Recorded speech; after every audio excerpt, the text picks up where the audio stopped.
Patrick and I became friends because of a vegetable. Not just any vegetable, a cabbage. And not just any old cabbage, a Korean pickled cabbage, which isn't a round cabbage like Peter Rabbit would eat, but a longer, leafier kind. It gets cut up and salted and packed in big jars with lots of garlic, green onions, and hot red pepper, and then it's called kimchi. Kimchi is really spicy. Koreans eat it for breakfast, lunch, and dinner. I don't like kimchi. My mom says that when I was little, I used to eat it. She'd rinse off the spiciness and give me a bite or two. When I got to be 6 or 7 years old, she stopped rinsing it. Most Korean mothers do that, and most Korean kids keep eating it. Not me. I hated the spiciness, and I still do. My mom keeps telling me I should eat it because it's refreshing. But what's so refreshing about having your mouth on fire? My family used to tease me about not liking kimchi. My dad said maybe it meant I wasn't really Korean. "We should have your DNA tested," he'd tell me. The 7-year-old snotbrain named Kenny who lives with us, otherwise known as my little brother, would wave big pieces in front of me and threaten to force me to eat them. Another thing about kimchi is it has a really strong smell. Even though it's stored in jars, you can still smell it right through the jar and the refrigerator door. It sends out these feelers through the whole house. 3 years ago, when I was in 4th grade, we were living in Chicago. I'd made friends with a girl named Sarah. The first time she came over to play, she stopped dead in the entryway and said, "Ew, what's that smell?" I'd never really noticed it. Smells are funny that way. They can sort of disappear if you live with them all the time. But Sarah was so grossed out that I was really embarrassed.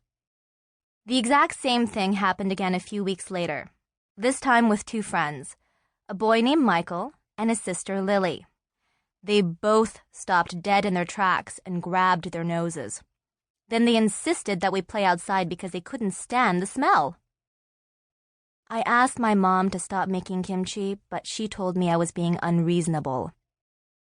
When we moved to Plainfield 2 years ago, our new apartment didn't smell like kimchi for about half a day. Then my mom unpacked some groceries, including a big jar of kimchi. Sigh. I met Patrick on our 2nd day in Plainfield, a Saturday morning. Actually, I saw him on the first day. He was hanging around on his front steps 3 doors down, watching the movers. Him and his 3 brothers as well. I noticed him right away, not because of the way he looked, brown hair and a normal boy haircut, a few freckles, a gap between his front teeth that predicted braces in his future, but because he seemed to be the closest to my age.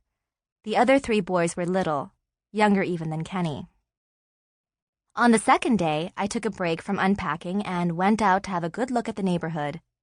There they were again, the 4 boys, like they'd never moved off the steps. This time there was a girl with them, too, but she was a lot older. Patrick came down the steps and said hello and told me his name. I said hi back and told him mine. "Can I see inside your house?" he asked. "Sure," I said. As we started down the sidewalk, we were suddenly surrounded by his 3 brothers. "Can we come too? Patrick, we want to see. Patrick, what's her name?" Patrick stopped walking. "Claire!" he yelled.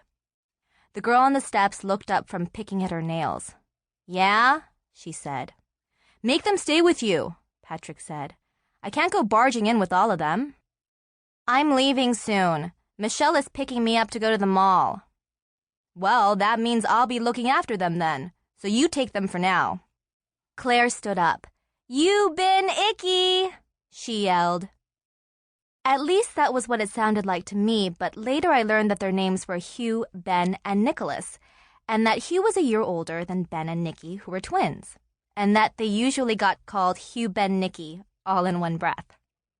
"Aw, Patrick, please, can we?" "Hugh, let's go see if there are any cookies," Claire said.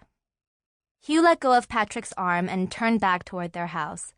Ben and Nikki trotted after him. Patrick grinned at me. "If you get Hugh to do something, you've got all 3 of them," he explained.